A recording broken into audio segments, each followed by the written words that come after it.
Que Dios les bendiga, queridos hermanos y hermanas que ven este devocional. Es un gustazo estar con todos ustedes en este martes 16 de agosto de 2022. Estamos en la serie de devocionales Él es mi Dios. Hoy es el día 2. El devocional de hoy se titula Relámpago en la noche. Y ahorita les explico por qué.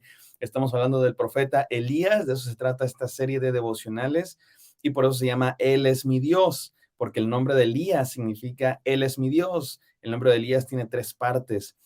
Comenzamos por el final. Al final de Elías hay una sílaba griega que es la sílaba Ya, que significa Yahvé. Por eso en inglés el nombre de Elías se pronuncia Elijah, porque incluye el nombre de Jehová.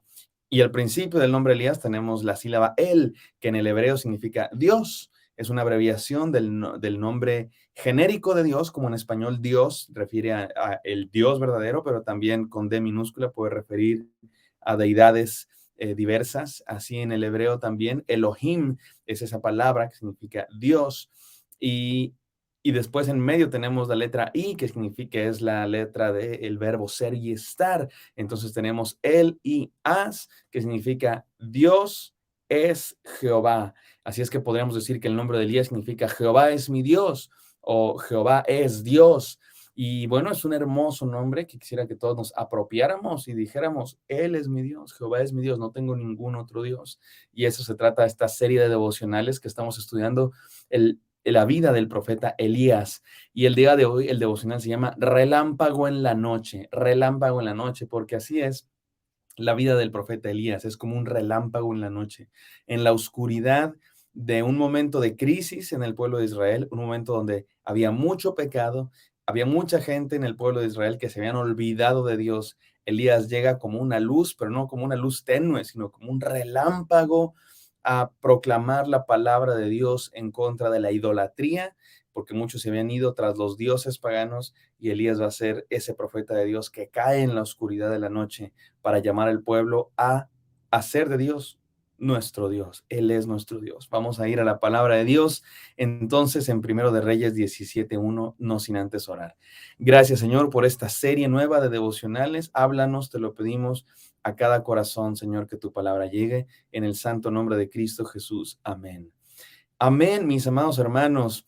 Relámpago en la noche se llama este devocional. Vamos a leer Primero de Reyes. Seguimos en el capítulo 17, versículo 1, dice así. Esta es la primera vez que sabemos el nombre del profeta Elías. Entonces Elías Tisbita, que era de los moradores de Galaad, dijo a Acab.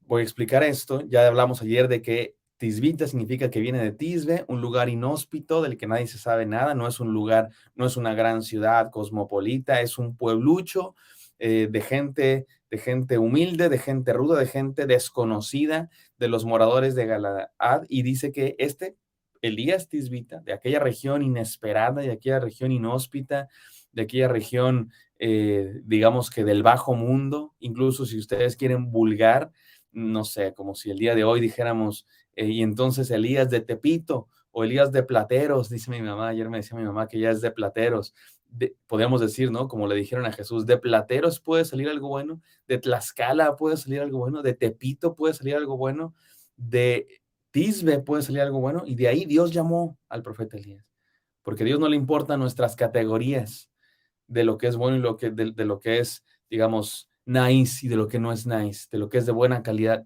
Para Dios, toda persona puede ser llamada. Y Dios llama a Elías de Tisbe. Y Elías va, dice la palabra de Dios, que va con el rey Acab. Y ahorita explico quién es Acab, pero le dice a Acab, Reyes 17:1, vive Jehová Dios de Israel, en cuya presencia estoy, dice Elías, en cuya presencia estoy, que no habrá lluvia ni rocío en estos años, sino por mi palabra. Y ahí vamos a reflexionar, mis queridos hermanos, vamos lento, les dije que iba a ser una serie corta, a ver si lo logramos, pero necesito explicarles quién es Acab y necesito explicarles qué está pasando en el pueblo de Israel en este momento. Así es que déjenme hacer un pequeñísimo contexto histórico, no me tardo más de minuto y medio. Resulta que, ¿se acuerdan ustedes de los reyes de Israel? Los primeros reyes, Saúl, David y Salomón, que son los primeros reyes de Israel, y se les llaman los reyes de la monarquía unida, porque es cuando el pueblo de Dios estaba unido en un solo pueblo. Después de Salomón, el pueblo se dividió en dos. el reino del norte y el reino del sur. El reino del norte se llama Israel, el reino del sur Judá. En el sur siguió la dinastía de David y los hijos de David. Salomón tuvo a su hijo Roboam, que tuvo a su hijo y a su hijo y a su hijo y a su hijo, hasta que fueron conquistados por los babilonios. Entonces el reino del sur continuó la dinastía de David durante, pues básicamente casi 500 años, 400 y feria. Y en el reino del norte, por el contrario, en el reino del norte no siguió la dinastía de David, sino que se rompió la dinastía de David y empezaron a reinar una serie de diferentes reyes: Jeroboam, Basa, Asa, Simri, etcétera, etcétera, hasta que llega digamos que el primero de los grandes reyes de Israel. Y cuando digo grandes me refiero simplemente en el aspecto secular, porque los reyes de Israel todos fueron malos.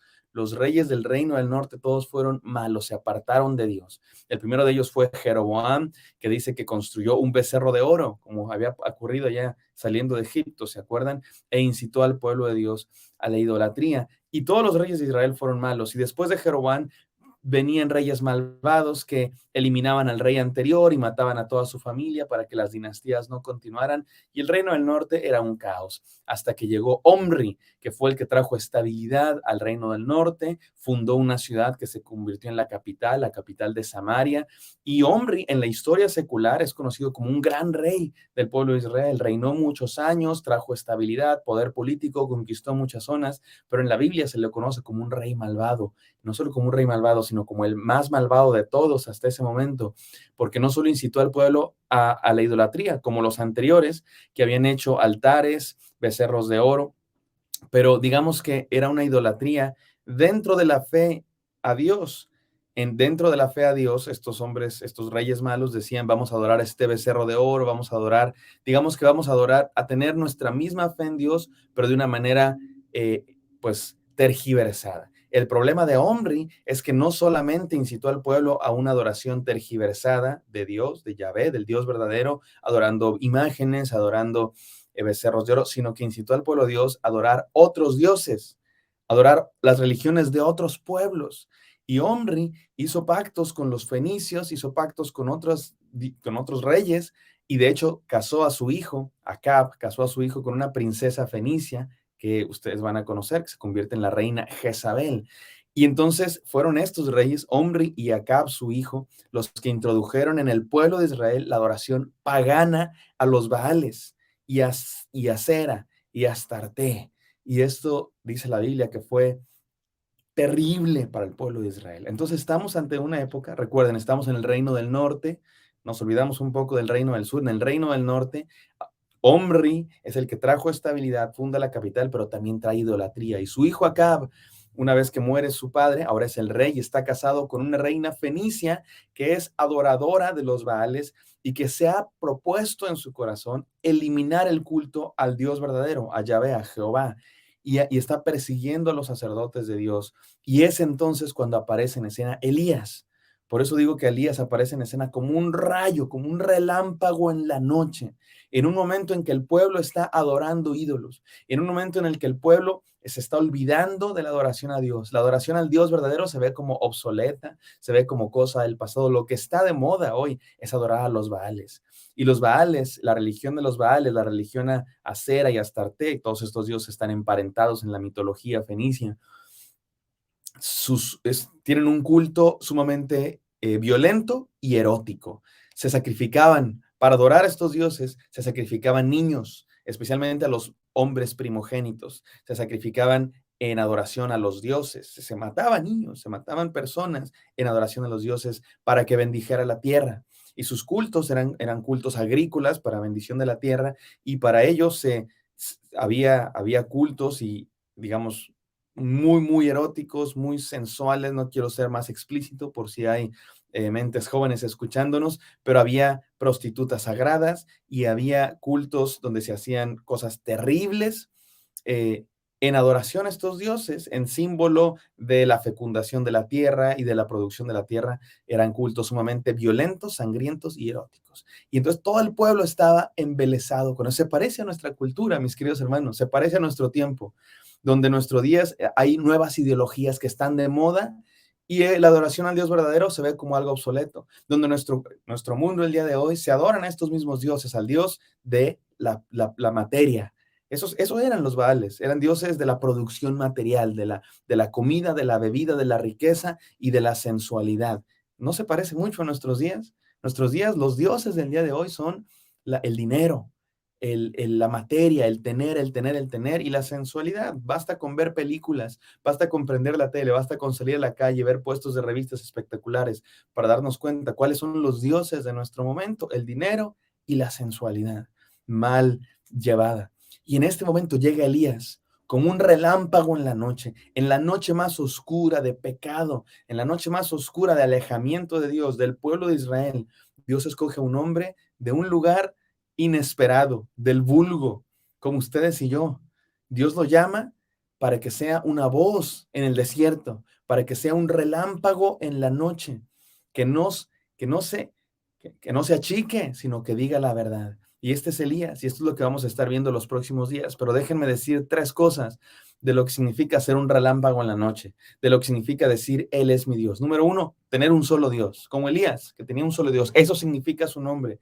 El mundo tenía otros dioses. El pueblo de Dios tenía otros dioses. Estaba adorando a los Baales, en idolatría total, en traición de su Dios, que los había sacado de Egipto, que los había traído a la tierra prometida, y ahora estaban adorando a otros dioses, porque estaba de moda, porque todo el mundo lo hacía, porque era lo que estaba porque era lo aceptado por todos. Y Elías dice, yo voy a tener un solo Dios.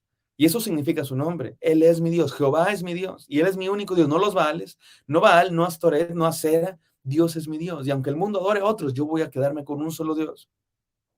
Y este es Elías. Y este es el relámpago en la noche de Elías, que tenía un solo Dios y que estaba en su presencia, como dice en este pasaje hermoso que leímos, en la presencia de Dios estoy, a Él solo adoro, no a Baal, no a Astoret. Mis hermanos, que este sea nuestro lema de vida, que nuestra adoración sea solo a Dios, no a las ideas de este mundo, no a la materia, no al dinero, no a la sensualidad, no a los placeres de este mundo, sino al placer más grande que existe, que es ser siervos de nuestro Dios. Número dos, tener sana identidad, saber quiénes somos. Dice Elías, yo estoy en la presencia de Dios y eso me da identidad para venir delante de la reina que anda persiguiendo a los profetas de Dios, delante del rey, que es un rey poderoso políticamente, económicamente, militarmente. Y Elías venía de la tierra de nadie, o sea, era un don nadie, pero sabía quién era un llamado por Dios. Y eso le dio valor para presentarse delante de los poderosos de su época y decir, palabra de Dios, no va a llover, no va juicio de Dios, no va a haber lluvia. Y eso es una clara confrontación a Baal, porque Baal era precisamente el que daba lluvia, el que daba crecimiento de la tierra. Y dice Elías, ¿qué creen? Dios dice no va a haber lluvia, porque Dios es más fuerte, más poderoso, porque Dios gobierna, no Baal. Y Elías, un don nadie, viene y se para frente al rey a decir esto. Y por último, justamente esto, tener valor, tener un solo Dios, tener sana identidad en Dios y tener valor para decir la verdad al mundo, para no callar lo que Dios ha puesto en nuestra boca, aunque sea impopular, aunque no esté de moda, aunque nos cueste que nos vean mal otros, decimos la verdad, porque Él es nuestro Dios. Seamos este relámpago en la noche, mis hermanos. Nuestro mundo también está en la noche, también está sumido en la oscuridad. Dios te ha llamado a ti, me ha llamado a mí a ser ese relámpago en la noche. Aunque hayamos salido de Tepito o de Nesa o de Tlaxcala, Dios te ha llamado a ser un relámpago en la noche. Gracias, Señor, por este devocional. Ayúdanos a alumbrar, Señor. Ayúdanos a solamente estar en tu presencia, tener un solo Dios. Tú, ayúdanos, Señor, a entender quiénes somos y no achicarnos, Señor, ante el mundo y las modas del mundo y los poderosos del mundo, sino tener el valor para decir tu verdad. Bendice a todos mis hermanos, te lo pido, en el santo nombre de Cristo Jesús. Amén. Amén, mis amados hermanos. Espero que esto haya sido de bendición para ustedes. Me encantaría encontrarlos el día de mañana. Bendiciones.